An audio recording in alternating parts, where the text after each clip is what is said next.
the final frontier. These are the voyages of the Starship Enterprise.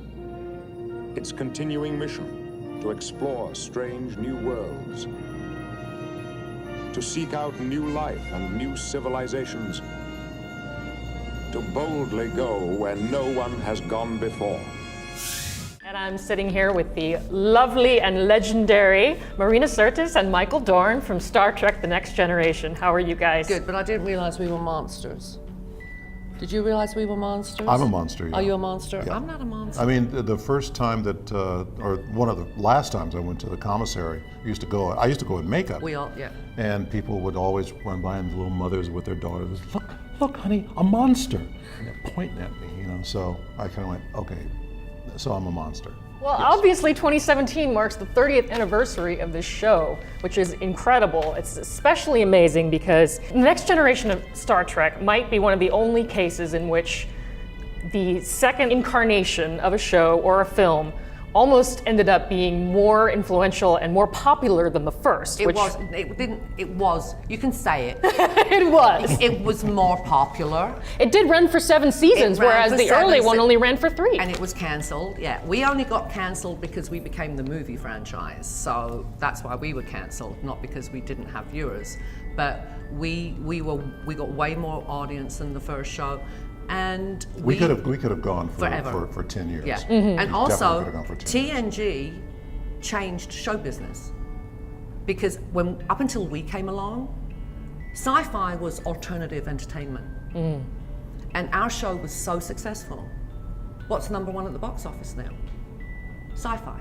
Yep. And we changed that because our show was so big, and it changed the whole culture in Hollywood. Yeah. Yeah, that's about it. And it ended up being amazing. And there have been Star Trek series since, and there was one before, and there have been many since, but nothing has quite taken root the way that Next Generation did. But what do you think of the specific things about your show in particular over the other Star Trek shows that may have really sort of connected with fans? We were the only show where the whole cast got along, Okay.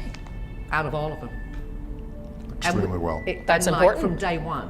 Yeah. I mean, Well, Jonathan. not day one. Well, no, I didn't like him, and he didn't like me for about a year. But everyone else got on great. A year. He was very surly once he got that makeup on. And she was surly without the makeup. My best friend here. I mean, I think You that know. also the thing is that it was the last Star Trek that Gene Roddenberry actually Had something to do started. with, yeah. Yeah. He basically, he was the producer, showrunner of the whole thing. And he always kept it to where the shows are little morality plays. Right. Yeah, that If you was can us. recall when you were first auditioning for these roles, did you have, well, Patrick Stewart famously said that he'd never seen an episode of the original.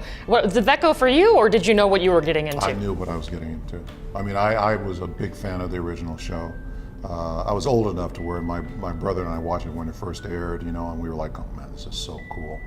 And in fact, when I heard that they were doing it in the Next Generation, I called my agents, and they called the producers, and sorry, Michael, it's all been cast. If there's anything comes up, we'll call you. And you kind of went, yeah, whatever. But then they called back and they said, oh, we want to see you as a part of a Klingon. And my agents and managers didn't know what a Klingon was, and I did. I said, I got it. Don't worry about it. So I was a big fan of the show and really wanted to do it. So. Well, you were a fan. No, I wasn't. Not actually. a fan, but you'd No. seen the show. I'd seen one episode, and I saw The Voyage Home. And that was all I'd seen of Star Trek. And the one episode I saw, isn't it when you're flicking through the channels, it's always the same episode? It's always the same one. And yeah. it was the one with the flower people. Oh my God!